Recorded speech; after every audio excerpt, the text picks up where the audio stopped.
It's the green light being waved, plenty of bumping of the... 2 hours early. It could literally be a storm any minute. Once, okay, fine. Twice, 3 times. There's a pattern. Do you think maybe there's a mirror you need to look into? Yeah, plenty of karts being pushed out wide, and I think that might well be Aldas getting... And then I got towards the end of the lap, and I got absolutely punted. Well, it was getting very dicey there into Wilkins' corner. Yeah, I come now. Drivers and their Ginetta Juniors, they come across the line and take...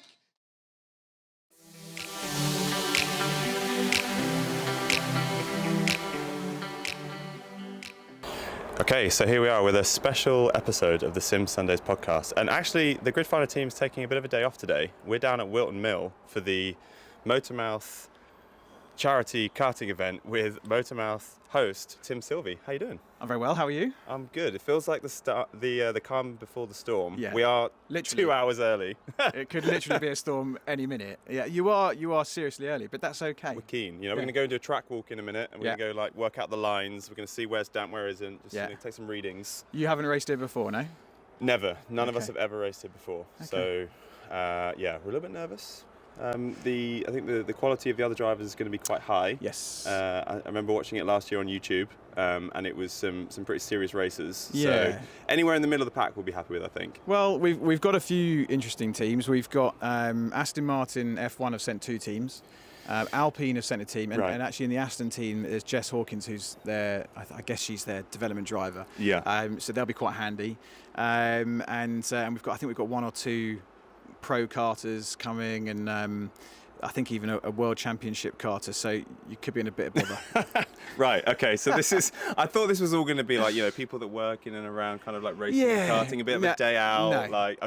I'm expecting big things. All your guys are sim racers, so that sort of translates, doesn't it? Yeah, top half. Maybe we'll reset the bar. We'll reset the bar for top half. So tell us what this event is about, what it's for. It's been going for a few years now. Yeah, we did it originally. This is the 4th year. We did it originally because my podcast co-host Harry Benjamin, he's doing really well actually. He's doing a lot of BBC 5 Live F1 commentary and things like that. But his mum passed away of a brain tumour a couple of years ago, and that gave us the inspiration to want to do something with the Brain Tumour Charity. And we sort of racked our brains about what to do and thought, why not put on a karting event and just see what happens, see if we can raise a bit of money, which we did, and we raised a good chunk of money at the first event, and have just carried it on, and it's got bigger and bigger every year, and now we've got a number of people coming today who have been affected by brain tumours. There's a guy from the Aston Martin team who lost his sister. We've got Jodie Scheckter's family coming. They lost their daughter. One of the guys from Williams lost a sister. So there's a lot of people here who have been affected. And then we added Movember at the last event to try and help with raising awareness of things blokes don't like to talk about, which has been great to have them, and we have their barber chair inside. People can get a cut and donate, so that was the premise behind it, and it's grown, and we've got nearly, I think, over 100 karters here today, 20 celebrity and pros, barbecue food, some really cool hot laps and demo cars, and it should be another fun day if the weather holds out. Yeah, well, fingers crossed for the weather holding out. You seem to have quite a lot of support for the event. There's a lot of big organisations that are coming along. You've got lots of these celebrity and guest drivers getting involved. What is it about this event, do you think, that draws them in? I don't know. I mean, I think it's good practice for a lot of them. A lot of the pro karters and content creators that come take part in quite a lot of these sort of charity or corporate events, and a lot of them do 24-hour races, and I think they enjoy having a good thrash around for a couple of hours. It gives them a bit of practice, but also I think the charities mean a lot to people. Everyone has their own stories. People seem to want to support. And as you know from having the podcast, your black book, when you have people on the podcast, quickly fills up with some quite interesting people, and you can pull in favours, and a lot of people we build up relationships with through MotorMouth, and they seem happy to come along and support. Yeah, I mean, why the hell not, right? Yeah. It's such a great day out. Okay, so the event itself, talk us through the race. You got some pretty awesome prizes as well available for the for the for the incredible teams that are going to win? Yeah, so there's a few prizes. So it's a 2.5-hour race, 1 hour qualifying and practice. There's mandatory pit stops, mandatory refueling. We have to refuel because it only lasts for an hour and a half. So there's some strategy work to be done there. Teams of 4, then we allocate a pro or celebrity driver to each team. And we've got tickets to the British Grand Prix, VIP tickets to the British Grand Prix for this year up for grabs. We've got a day's karting with a 2-time world champion, getting his tuition and coaching from his race team and engineers. What else? We've got a year's supply of razors from Movember, which I really want because they cost the earth. So that's quite cool. So we've got loads of different prizes going on. We've got the sim competition downstairs, so which I expect you guys to absolutely win. And so there's lots on offer. Yeah, and it's going to be a cracking day. Already, having walked through, what you're setting up, I can see that there's lots of different stations. I imagine this is going to be like a really social day as well. Which part of the day do you look forward to the most when you're organising this? I think really that when everybody's here and in the room and they start chatting and mingling and the excitement sort of builds when we get the demo cars out. We've got a 2-seater Spartan hypercar. We've got a Hyper X, which is like a mini Formula 1 car, and we've got a McLaren and a couple of other things that are going to take people out on track, and it just builds that buzz. And I think once that everything's busy up here on the balcony where we are now, and in the restaurant, and there's people on the sim, and it gets that nice buzzy atmosphere. So it's good, and obviously seeing the money roll in for the charities is the key to the day. Of course. Well, thank you very much for inviting us along. We're now going to go and re-strategize. Now we know who we're racing against, and kind of maybe reset our expectations a little bit. But Tim, thank you very much. Pleasure. And enjoy the day. Cheers, Tom. Cheers. Thank you. Oh, the sun. So the sun has come out. The sun has come out. The clouds are parting. It feels like a moment. It does. It does. Yeah. It feels like a nice reflective moment. So we're here on the Sim Sundays podcast with F1 Tomo. Hello. How are you doing? F1 Tomo. That's what my wife's dad calls me. F1 Tomo. F1 Tomo. That feels very formal. Just to mess with me, yeah. Mr. F1 Tomo. Mr. F1 Tomo. Do you have to call him sir? No, he'd like that. He would love that. But no, Darren, I'm not calling you sir. Yeah, Darren. Get it out of your head. Pleasure to be here. And paired with you boys today as well, Grid Finder. So we've done all right. We've done all right. We've had a mixed bag today, haven't we?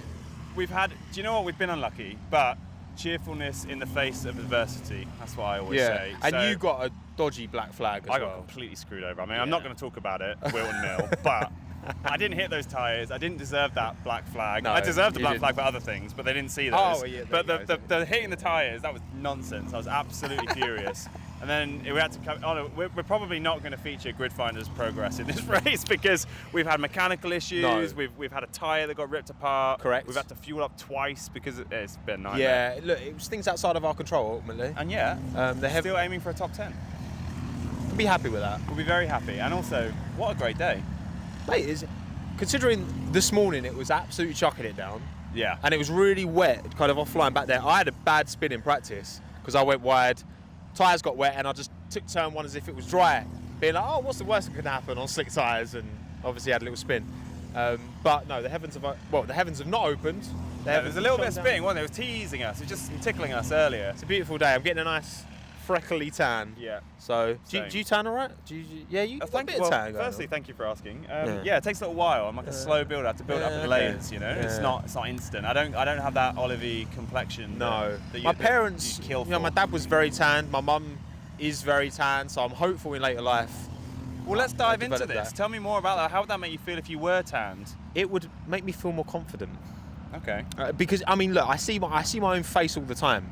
Part of my job, you get very used to the sound of your own voice, right? Right. I mean, do you edit this podcast? No, or thank God. But okay. sometimes Liam sits next to me in the office, Yeah. and sometimes he doesn't have it in the headphones. So Yeah. I hear my voice. I'm just like, oh! Did you not like it? I hate it. Have you not got used to it? I hate it. No, Yeah. not yet. See, I kind of, Not ever. I know other people who make YouTube videos who can't stop like they had to get an editor. Because they they can't do it anymore? Listen to their voice. I'm like, just I totally relate to just that, be you know? more of a narcissist, and then you'll be fine. So more narcissism Yes. equals better. Correct. Oh, that's just what that. Okay, Important well, life lesson. I'd like to think that's where I've been going wrong. So here we are. We're at the MotorMouth Charity Karting event. So give us a little glimpse into your life. How like or unlike is this to a normal week in your world? I wish this was more like a normal week in my world, because I am actually doing another karting thing tomorrow. So it rains, it pours, right? Yeah. It's like a bus. You Yeah. wait and then Yeah. 3 come at once. No, I'd love to do more karting. As a kid, I didn't do very much. Obviously, very expensive pastime. There was always the ambition, dream to be a racing driver, which obviously never came to be. But I found my way back into the industry, the long way round. And yeah, I'd love to do more of it, but ultimately, opportunities. I'm a bit closer now. I live in middle of Essex, so I've got Rye House quite close to me. Oh yeah. Which is obviously where Lewis It's kind of iconic. spent his early days. It's And then iconic. Buckmore Park's about. I'm about 45 minutes from That both. was my local track growing up as well. Okay, The yeah, downhill yeah. section, the little windy, and then the right hand up into the hill. Beautiful, It's a beautiful good track. That. It's a It's good track. really good track. And it's a very different, completely different to Wilton Mill. This is kind of a flat area. There's not much elevation at all. But Buckmore's got a lot more character to it, I suppose. Yeah. But ultimately, if I'm in a car, I'm happy. Yeah. This one does feel quite polished. Like the runoff curbs and even like the grass here is cut. You know, we go to one in Sunderland and it's not well kept like this. This is nice. And the stewards on it, they're prepared to divvy out penalties, as you know. I don't want to talk about it. I don't want to talk about it. I was fine. I didn't get a single thing. Oh, well, that's good for you. No, you didn't get any penalties, so I got loads of penalties. Comes Great. with the territory. Freaking furious. Honestly, I get so competitive as well. And you know what, right? So the Grid Finder team, we do a bit of karting. So we go to a little local championship up in the northeast. And I think today marks the 3rd race in a row that I've had a black flag. And I maintain that none of them were my fault. This is a conspiracy. Once, okay, fine. Twice, 3 times. There's a pattern. Do you think maybe there's a mirror you need to look into, Stops Tom? becoming mistakes and starts becoming a behaviour. No, because I went up to get a Lucozade. Oh yeah. And I looked at the Other and we were fizzy drinks P10. are And I was like, available. oh, P10? Oh, of course. As you've got down here. Yeah, and I got a drink, look back and we're P18. I'm like, well, we've pitted, have we? But that was too early, so no, it's look, listen, it's endurance racing, it happens. Again, we had, I came in from my stop and which you were already struggling with, and then the front right was ripped apart, like full canvas. Yeah. We've not been dealt a good hand. But you know, it's fun. But it's been fun. I'm enjoying and myself. It's for a good cause as well. We're here for a great Movember and for the Brain Tumour Foundation. So how often do you do this sort of corporate gig? Like how much of this exists in your schedule? Not too much. Obviously, where I kind of co-host the MotorMouth podcast sometimes. You know, I know Tim really well. I've met Tim loads of times. So obviously, he's the one who's he's the brains behind kind of putting this all together. So that's the thing. Obviously, doing YouTube for the first couple of years when we're all in lockdown, these corporate events weren't happening. Yeah. And I was still just making videos on my own. You know, I did videos about football for years prior, and it didn't make any difference whether I was getting the input of making a video that 10 people watch or 100,000 people watch is exactly the same. Yeah. Because you're still just sat in a room recording and editing. Now those things are opportunities that starting to, come about a bit more, and I think there's a bit more acknowledgement, I guess, for independent creators to an extent. It's difficult because, look, I'm very opinionated. I'm not afraid to speak my mind about the sport because I'm a fan. That's how I want to talk about it, and that is always going to cut out certain. Yeah. If I badmouth a team, they might get a bit upset. About They're it. not going to bring you on as an influencer. Well, yeah, maybe not, and but that's fine. But I've still been able to do stuff. I went to McLaren for the launch this year, and I did a very video cool. there, which was great and super well received. Because I think people appreciate as well seeing the teams give acknowledgement to independent creators. Because I'm just a fan with a big then mouth. the fans of those independent creators feel like they're being listened to because you're there representing them. Yeah, in a way, for sure. I think that definitely. Yeah, I think that definitely. I mean, that McLaren video I did. I went to the MTC. I did a redesign of their new livery. Showed it to Lou, who's their head of marketing, and kind of, that's cool. the most well-received video I've ever done. Right.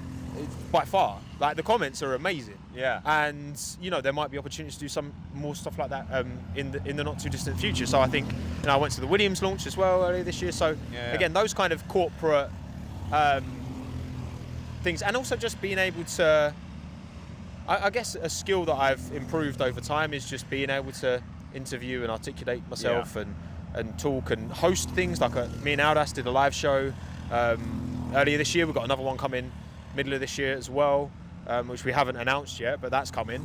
And doing stuff like that in front of, we sold 85, there were 100 people in the room, and I was, it's something that I've got good at, and I've quite enjoy now, like talking and in front of people. Like I used to be terrified. That was my worst nightmare at school. Yeah. So, yeah, those kind of opportunities, they're getting there now. They're getting there. And what do you prefer? Like now, it sounds like you're maybe transitioning a little bit, but like, what do you prefer now? Do you prefer the projects where you're editing stuff from home, or do you prefer to get out and about and do stuff? I think, I mean, my bread and butter is, you know, working on my own, like scripting. I've got my, you know, got a little mini laptop that I'll sit downstairs or go out somewhere, write, like put something together, put like a rough kind of bare bones script together, and then go back and I've got my little, you know, dual screen set up at home and I can just edit. And I like, I'm an only child. I like my own space as well. I'm quite comfortable on my own. It's nice having these things as opportunities to go out because, you know, during the week, that's just part of what, I mean, sure, plenty, you know, people watching, like if you work from home, it can be very isolating at times. And, you know, my wife, she's at home sometimes, but she's mainly out in the office. And just getting out and seeing people and interacting, again, with what is quite a small group of creators in this F1 space. So Aldas is here, Blake's here. There's loads of people that I recognise and have done stuff with before, and other people that I haven't met before. And it's, you know, it's always nice to get out. But I think, I'm quite happy still just doing my own thing in my room. You know, I don't hire editors. I don't outsource any of it, which maybe I should, but I just like having that control, I guess. Maybe it sounds quite therapeutic, actually. It can be, definitely. I mean, it can do my editing as well. Yeah. But then sometimes I just have to take a brief and be like, I'm so privileged, like, because I'm so privileged to be able to do what I do. Yeah. Like, this was a hobby, this was a passion that I did with no expectations for it to become my career.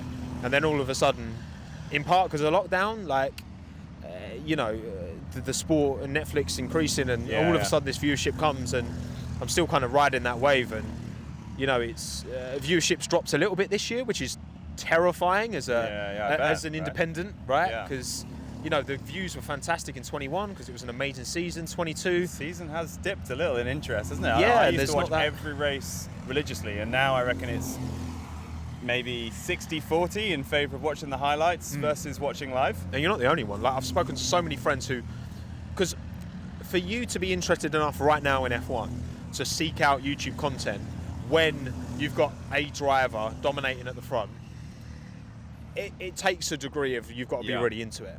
So I've got a great group of like repeat viewers. I've got really good, like, you know, percentage subscribed view. My stuff is very high. But it's more the broader, like a video that would have done 100k last year is doing like 70k this year. Yeah, basically, which is, and that's where that's a monetary thing as well, right? Yeah, I get paid per view, so that has an effect on the business and how I can, you know, what I can save and all that. So I was going to say, in a very real sense, it's kind of terrifying that people always talk about the algorithm, especially if you work in a business that wants to create content. Like for us, for example, like, you know, we definitely don't push YouTube very much at all, and we've never really dived into the algorithm too much, but it's not really, it's like a side thing for us. Whereas for you, the amount of money you have to spend on like your mortgage and your bills and then food, and if you want to save for a holiday or whatever, directly linked to how the algorithm reads your content is a little terrifying. Yeah, and I think that's why, I think what this year's taught me is to be more, and seek out and be more open to going and doing, you know, one-off kind of, I'd charge a day rate, for example, to go and do something. So like at the end of last year, I went to the Netherlands and I went to Team Redline, which is Max Verstappen's esports team, and chatted to Atze, who kind of runs it there. And, you know, those kind of things where I could sit and have a conversation with someone. I'm doing what I love doing, which is sitting and talking about Formula One and esports as well. I'm super interested in the esports side. As much as I don't engage much myself, like I'm a big fan, like of like, even, you know, you think like back, I used to watch loads of like CS:GO and all that. Like that industry is something that's always really captivated me to an extent. So doing those, you know, where I can charge a day rate, that means I'm less reliant on the AdSense of my channel and sponsors coming through. It just gives me a bit more, you know, freedom and scope to do different things and not have to rely on, okay, I need to make now 2 videos a week because I'm not getting enough money. You know what I mean? Yeah. So it's good though. It's challenging me and pushing me to do things that I would have never even ever considered doing, and not even like, wouldn't have even pictured doing like 3-4 years ago, and stuff that I'm doing now, and I'm being like, yes, I want to do it. Like it's amazing. It is a privilege, isn't it? And I think we're definitely lucky enough to spend all of our time doing stuff that we're actually interested in, like by choice. Like, you know, no one has told you, right, when you leave uni, you need to go and get a job. You need to become a content creator. Okay, Yeah. Like get it together, man. Become a content creator. Like that's just like not what happens. It's totally a choice. But then I guess as soon as you start seeing the numbers dip, it's even more scary because it's genuinely something that you're choosing to do that you absolutely love. So I don't want to leave it on that because I'm just like absolutely like terrified myself here. No, but I think it's true. You know. Yeah, it's no, it important. is. And But then I'm it sure gets it's the to same with motivate you as well. with any business owner. Yeah. Whether it's YouTube videos or whether it's running a calf. Like if numbers start to dip, yeah, that's a good you know, point. if numbers are 70% what they were the year before, then you're going to be a bit, oh God, what's going on here? Because I've made plans based off of my earnings from last year. That's typically what you do, so you just need to adjust. yeah. And I think that's not exclusive to YouTube, you know. That's a really good point. I hadn't really thought about that. That actually, like, life has an algorithm, and the amount of people who want to stop by and have a coffee in a given week could vary for a million completely unrelated and totally unpredictable reasons. Precisely. It's almost less predictable than YouTube. So actually, what you're saying is you've got it quite easy. Basically, yeah. I can't complain. Honestly, I can't complain. Look, as much as that's the, there are. Once you take, I think it's anything, right? Once you take a hobby and turn it into a business and decide to, okay, I'm going to put my all into it, then you have to look on it differently. You have to become more numbers and that oriented. And fortunately, I guess I've got to where I am for a reason. And some of those reasons were in my control. Some of the reasons were more luck. And ultimately, I just have to keep doing what I think. And I've been doing this for long enough now that I'm just going to, I put some videos out that I think will do really well and they flop. And other ones that I think they'll do all right and then it does really well. So you're still learning all the time as well, right? It's just a constant, which again is just like any job and particularly when you're running your own business and you're responsible for your own income. And look, at the end of the day, if it all goes Pete Tong, then I do a lot of graphic design. I used to do graphic design. That was my job before YouTube. And I do a lot of that in my videos anyway. So I've kept that skill going. So I could just go back and do freelance graphic design if everything really did go terribly wrong. To be clear, like, nobody thinks it's going to go wrong. No, but like it could. Yeah, anything could happen. Yeah. So it's nice to know, I guess, that if that did go wrong for me, it's not like. I imagine it's hard for a lot of these YouTube creators who start when they're, teenagers, and that's all they know in their working life. Yeah. All of a sudden, say that starts to end and they start to become less relevant or whatever. Like, what do they do next? That could be terrifying. Like if that happens, then cool, fine. I'll just find something else. The other thing is, like, to bring it back to this event, by being here, you're making connections and you're kind of getting your brand out there, and people are seeing kind of what you're about. Which means, if you ever did want to go for a change of career, you like your little black book, your network of people that would want your skills is huge. Yeah, I think it's an important. I think it's something that I've never really thought about, but I am quite as much as I'm, very happy in my own space, and I've got that only child syndrome a bit. Like, when I go to events and particular one, so F1 Arcades, they had their launch event. Yeah. Went Great. to that, and I was chatting to everyone. I called Mika Hakkinen a legend. Nice. Well, you were right. 7 pints deep. Like I was loving life. I was chatting to everyone, Crofty, all that. Like it was great. And those kind of events, like I'm not afraid to go out and network and chat to people. And I feel like compared to, I think compared to most of my equivalents in this space, I feel like I've got a relationship. I feel like I've got a relationship with like almost everyone. I was filling in with, Matt and Tom this weekend on P1 for qualifying because Matt was away. Like I do my stuff with Aldas. Like I used to do, live fast stuff with Matt and Hayden, and like, I've got a relationship with. Yeah, I think it's so, and it's not something I've consciously done because I just like to get to know people and I like to have these conversations, but I think it's really helped me as well. Yeah, get opportunities, I suppose, and just be considered for things that maybe I wouldn't otherwise if I was a bit more, to myself. I'm to myself with my content, but not with me. I'm just like you're kind of like personal brand. Yeah. I mean, and it looks like you're having a lot of fun doing it as well. I love it, man. Yeah. So when we started this interview, I think we were P12. Oh. P12, I think. I think, prediction time where we're Okay. going to finish. And thank you for driving for us, by the way. You're very welcome.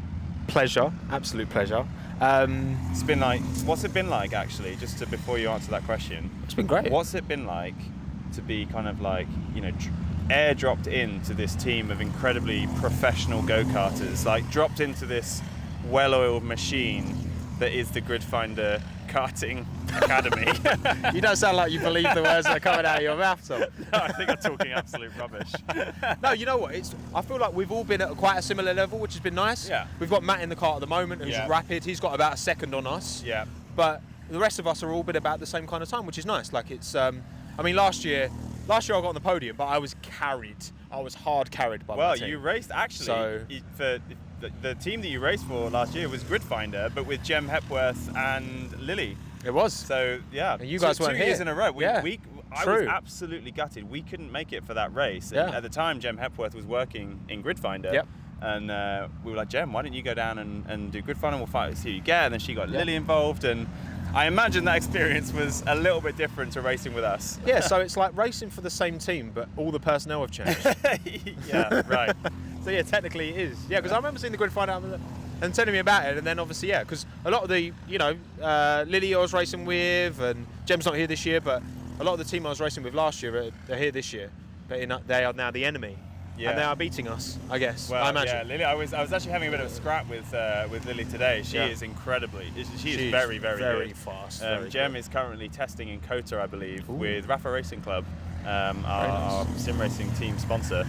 So she couldn't be here. But yeah, thank you for driving with us. Thank you for spending the day with us. Thank you for having me. It's been a lot of fun. And your prediction?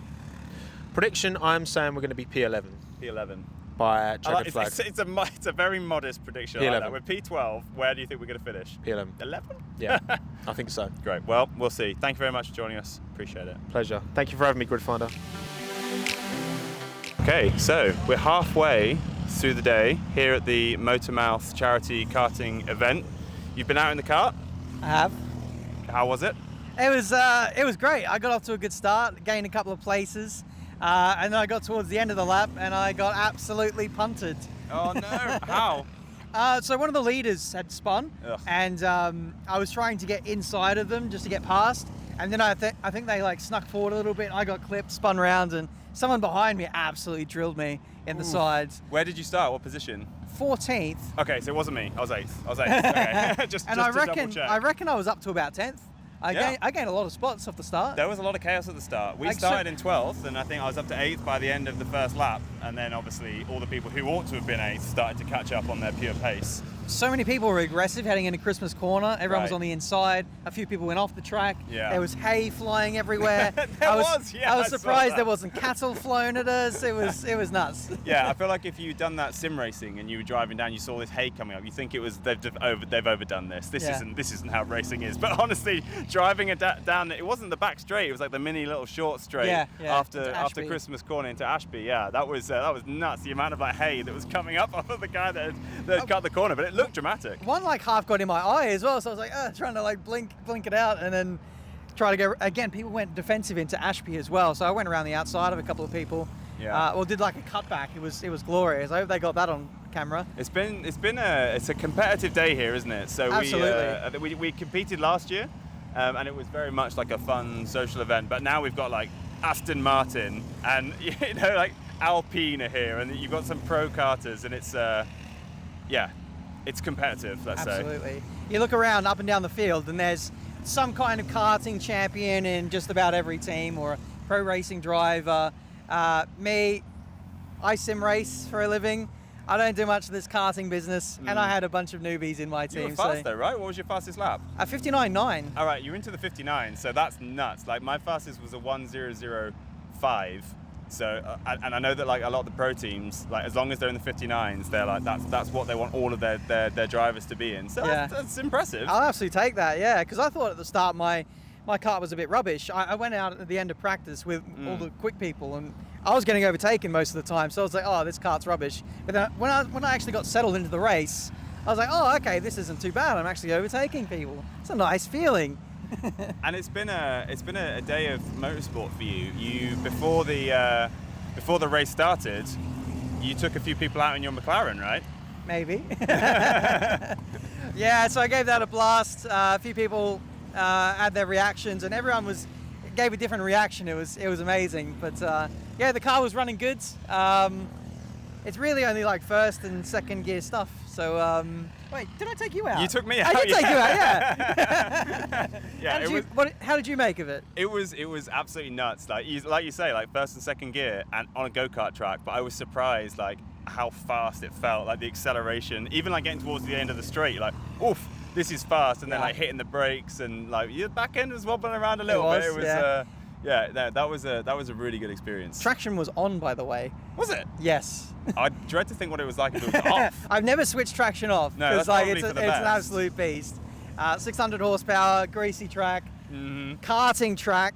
Probably not the best, but Yeah. I was approaching like nearly 80 heading into Christmas. It was quick. Yeah, which I mean, it feels like a long straight in a go-kart. Like it's a bit of time. You kind of come out, you get the exit. It's a very wide exit. You've got time. You look behind you. There's someone there. Like there's a lot you can think about on that straight. Yeah. But in the McLaren, it was like you pulled away from the lights and then you're back again at the lights. You get into second. You get into about 4,000, 5,000 revs. The turbos kick in, and then all of a sudden you need a brake. Yeah. Now it's like we don't want the turbos at Yeah, this point. yeah, We wanted literally. them before, right? Yeah, it's just teasing the car all the way around the track. But yeah, it's good. So you're a sim racer. You know, everyone who follows any kind of sim racing will know Ben Daly. Will know the sim racer that is. And here you are driving your McLaren and go-karting. Is there a step towards some kind of real racing that you're kind of eyeing up?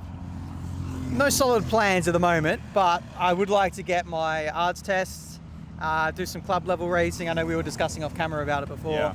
I'd love to get into like Mini Challenge or MX-5s. Jimmy Yeah, Broadbent, yeah. Steve Alvarez Brown, Super GT. He's done a bit of that stuff as well, and it just looks like good fun. I want to get involved. It's so much fun. Like the Mazdas are great. You know, little 20-minute races. So it's a long weekend for kind of 20 or 40 minutes racing. Sim races are spoiled, right? If we want to race, we can race for several hours in an evening. Yeah. Whereas you go to a club level thing and it's like you're going to be prepared. It's just going to be a 20-minute session. Same with the minis. I'm quite fortunate to race in the Enduro Car series, which is endurance racing in 4K. So we get like 2-3 hours of track time each weekend, which is a lot of fun. Amazing. And you get to race as a team as well, right? Which is like a really nice feeling. You get to share the ups and the downs, and you win and lose the team. It is good. So talking of winning and losing, F1 Content Creator Series, how's it going? Well, the first race didn't go according to plan. I feel like we were all like test subjects running around out there just seeing what the tyre strategy was, and we found out very quickly that new tyres are the meta on F1 23. Right. There's just something in the mechanics, new handling this year. The tyres just come alive when they're below 20%. So you could be lapping a second, 2 seconds lap quicker than someone on older mediums, for example. And it just turned out that new tyres was the way to go. I had some unfortunate timing with safety cars. I started hards and I didn't get deep enough into the stint as I wanted to, so I had to switch into early mediums, and I did 44 laps on mediums at Canada. Oof. On F1 22 that would have been okay, Yeah. but this year old tyres really just evaporate in front of you. So is that one of the biggest takeaways then from F1 2023 for you? The tyre model is significantly different? Yeah, just new tyres. I can't quite put my finger on it, but there's just so much new tyre game this year, so it now becomes a thing that 2, maybe 3 stop races are a thing. But that's more exciting, right? Yeah, absolutely. I'm not complaining, not by any Yeah. means. I finished like 6th on track, and result-wise, that was a pretty bad result by my standings. But I loved it because of the strategy. Like I was thinking about the bigger picture, the potential for good races, every race going forward.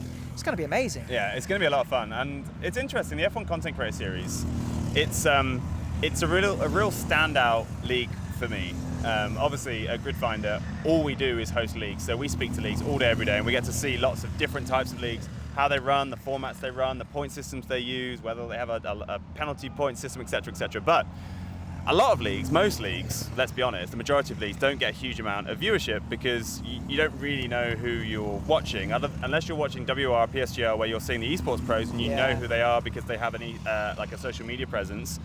But the Content Creator Series is different because every single driver is a character. So you've essentially created the gaming version of Drive to Survive because and it's almost more interactive. So if you're watching the F1 content creator series and you're watching a battle and then the commentator moves to someone else, if you want, you can flick back to that person's stream and catch up and see what's happening on that particular person's point of view, right? Absolutely.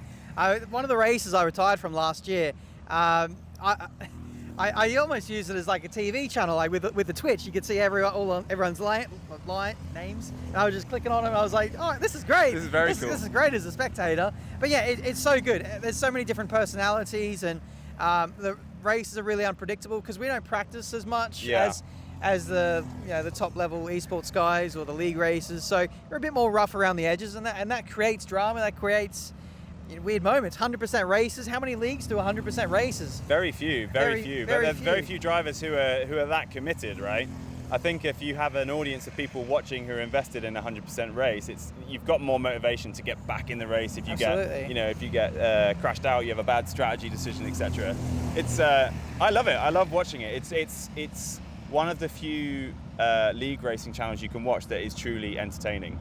And we have so many different guys who are different racing abilities, and sometimes incidents happen, and then we have safety cars, and it just opens up the strategy for so many different people to do so many different things. So it's a really unique, I guess, product we've got, and it's great to show it off to the world. And I can't wait to see where it goes next with F1 23. Yeah, I'm very excited. F1 2023, I think, is the first F1 game in a long time where people are genuinely excited about it.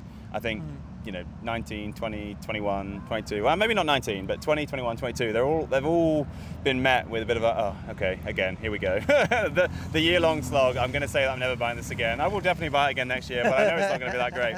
23 next year will be the game. game. Big step up. But it's happened, right? Don't let me put words in your mouth. Would you say that this is the step forward that we've been waiting for?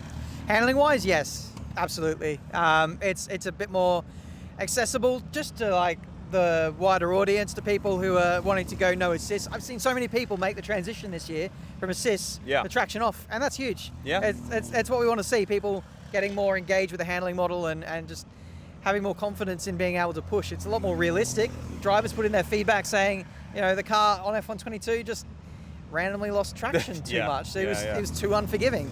And now it's a bit more in line with real life. Slipstreaming is better, and overall the racing is better. So all I'm hearing is better. Well, not everything's better. Like, my team didn't get any love this year, for example. So I think next year we're going to need a big overhaul on that front. AI aren't as good. They jump out of the way when you overtake them. So there's pluses, there's minuses. No. It's very much elbows out where we are right now. So when I go back to F1 23, it's going to be a welcome change where I can actually overtake people. After you, sir, please. Have the apex, if you will. Absolutely. But, there's negatives, there's positives. Overall, if you're a league racer, you race online, there's a lot more positives. Great. Well, Ben, thank you very much for your time. Appreciate it. Good luck in the rest of the... Where are you at the moment? Do you know where were you before we started? Last time I checked, we were like P10, P12 region. Oh, okay. I think we were about P12 as well. So rivals on the track. Hello. So keep an eye on that one as it develops. Absolutely. Brilliant. Ben, thank you very much. Appreciate it. And good luck. Thank you very much. Cheers. So here we are. It's the end of the day. The sun is setting. The clouds are over. Yeah. It's getting a little chilly. I'm here with Adam Sanderson, who our audience of devoted, passionate sim racers might know as Devon Butler. Devon Butler, the icon from the Formula One games and from the most recent F1 2023 game. How are you doing?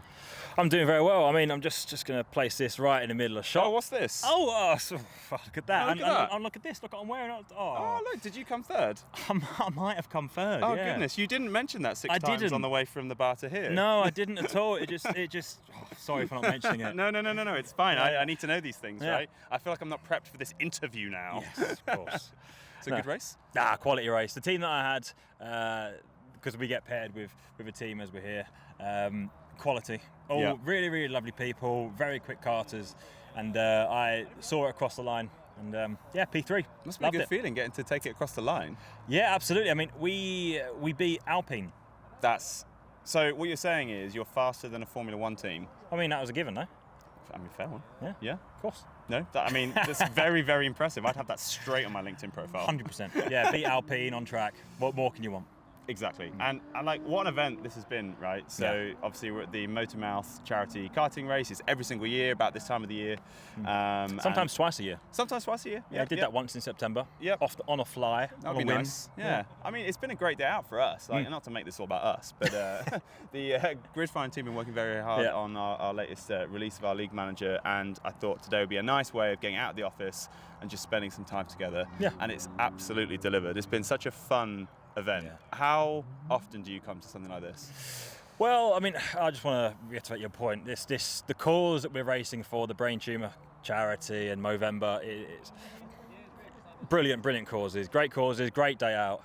But to be honest with you, I don't come to many of these. If you're talking about karting days in general, I recently did the Buckmore 24-hour. Oh, nice. My local track. Well, my ex. Oh, yeah. I live in Newcastle now, but I used to live in Maidstone. Anyway. Oh, nice. I live South East London, so I'm not too far. Right, there you are.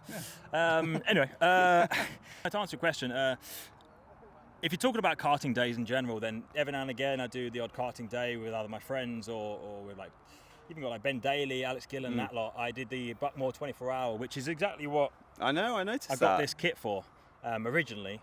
But as for charity days, I would love to do much more than I do at the minute.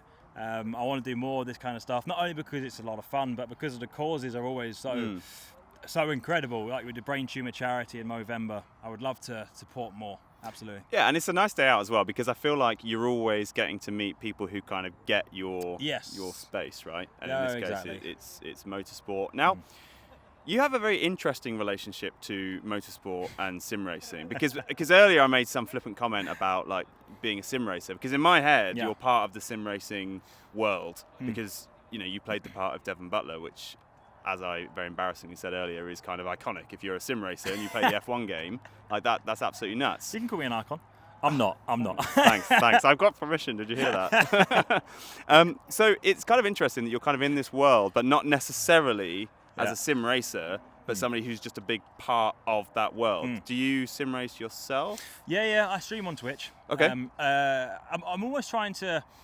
Okay, so when 2021 that F1 game came out, I started a YouTube channel. I played for the Breaking Point series, and people seemed to like it, and I gained a bit of a following from doing so. And then when the new game came out, I thought, you know what? I don't really have loads of time to sit there and edit, because I'm too much of a perfectionist. My videos, I spend so much time editing them and then uploading them and stuff. So I just have turned to Twitch, as in to do enjoy the performance side of it. I enjoy racing, and I haven't got to worry about the editing. So I do stream on Twitch. Adam_Sanderson. And sorry, I didn't hear that. What was that? Adam_Sanderson. Okay, great. Yeah. Thank you.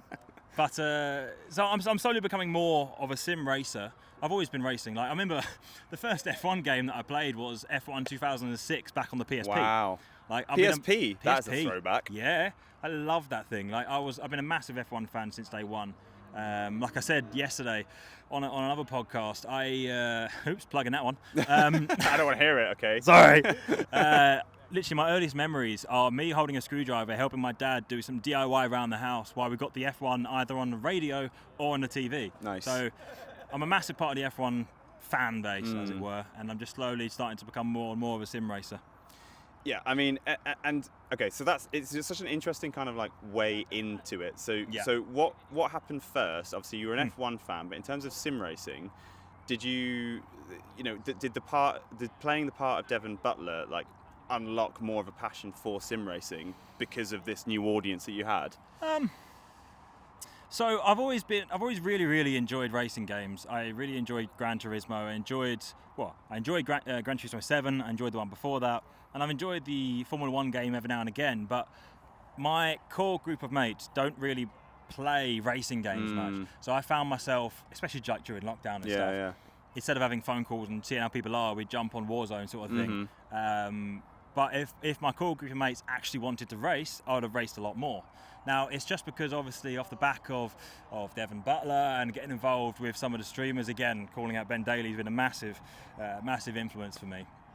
Delving into this space has helped me out loads of times on so many different aspects, even like tech issues, That's very cool. 100%. And now that I've got like him and the rest of the Creator Series boys, which I understand you guys sponsor, it's I'm having a lot of fun. Yeah. Having a lot more of fun. That feels More like a fun? real group of. Not even England. It's totally fine, England.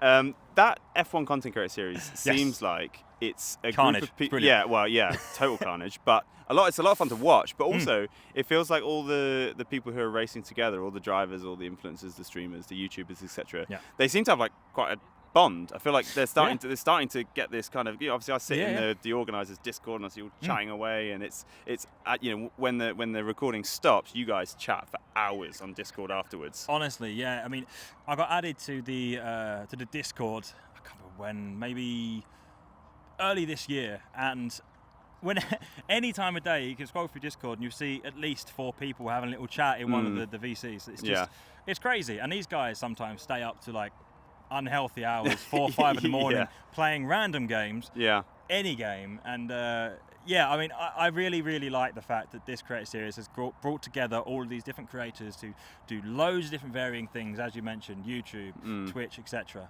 And actually made them more friends, because I feel like there was a bit of a disconnect before. Yeah. Everyone has their own little island that they're trying to build. Yeah, and it's brilliant now that it's all been brought together.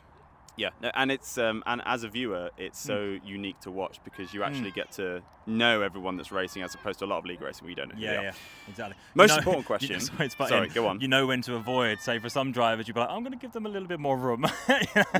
And some people are going to say that about me, but it's not true. Name and shame. Name and shame. shame. Who do you avoid on the grid? I have my chosen few, but I'm not gonna out them on this. God damn it, that was perfect short form content for us there. Come on, you're ripping us up a treat. No. I've got to make sure that I stay in their good books. Where are you in the standings right now? Well, we've only had one race, and that one race I had floor and rear wing damage, and then it was Canada, turn 3-4, you go downhill, and I just had no traction. Okay, so you are a typical sim racer, because so far I was like, where are you in the standings? Right, so wing damage, floor damage, okay, right, and get this, no traction. But it's true. No, yeah, I have 0 points, and that puts me with, I don't know. So you're joint 11th? Yeah, joint 11th. Nice. That's joint not 11th. bad. Damn That's right. Not bad. Joint 11th. Yeah. Is this your first? Will this be your first full season with them? Well, I said yes to be a full-time driver, but I already know of a few weekends I won't be able to do. Are they running a drop round system? Yeah, there's like reserves and stuff. Yeah. Oh, is that another kart race going on? Wow, maybe it's the marshals. I mean, the marshals done a great job. Maybe they're getting their time out, or maybe they've just opened it up. In fact, a lot of these drivers seem like the people that were racing earlier. Maybe we can go. Anyway, sorry, complete distraction from the podcast. Yeah, it's all going on at Wilton Mill. Yeah. I forgot what I was saying. You were saying you're having such a great time with the F1 content creator series. Yes. I don't know if I'm going to be there every single week. I'll try to be, but it's a Saturday night at 6 p.m. It's going to obviously eat into like 9 p.m. finish, and I have like family birthdays and stuff. If it was another weekday, that would be perfect. But alas, it is not. It's when most people want it to be, and I should say yes, I agree. So I have a question, yes. And I have to admit, the basis of this question is gonna make it very obvious that I haven't seen any of your Twitch streams yet. Okay. They're on my playlist. Yeah. When you play the games, do you do campaign playthroughs, and how do you react to seeing yourself in the game? So the F1 23 game came out last Friday. Yep. I was only able. No, I was only able to play it Friday night and Saturday for the Creator Series. I haven't played it since. I will do a playthrough or breaking point. Nice. And then those ones I am actually going to spend time editing and putting them on YouTube, because that's where the people found me to begin with. And the people that keep commenting on my videos, literally today even, saying, are you going to do the next one? Come on, get another video out. I mean, it makes sense, right? Oh, I absolutely You can imagine the titles, like Devon Butler slams Devon Butler. You're on the wrong site, my friend. Oh, goodness. But no, it was. I'm definitely going to do that. But for the minute, most of my streams revolve around the Creator Series. Woo! Oh, my goodness, child. But I will do. Yes. To answer your question, yes. Okay, great. So, well, I'm looking forward to watching them, and I'm looking forward to watching the rest of the F1 content creator series. Congratulations on your P3, as I understand it, at the MotorMouth Charity Kart Race. Yep. And tell me, have you got any other sim racing related? I know this isn't sim racing related, but it's karting, and there's a lot of sim racers here. Do you go to any other sim racing events where your, let's call them fans, might be like Sim Racing Expo or like any of the esports tournaments? If I get invited, yeah, I'd love to. I haven't yet. Not yet. But I'd Not yet. like to, Not yeah. yet. Well, okay. Well, Absolutely. maybe we'll discuss something afterwards. Okay, great. Okay. Well, thank you for coming on the short special podcast episode today. Thanks for having me. It's Thank been you. fun. Great to meet you. And we'll chat soon. Absolutely. Cheers. Thank you very much. Cheers. Bye.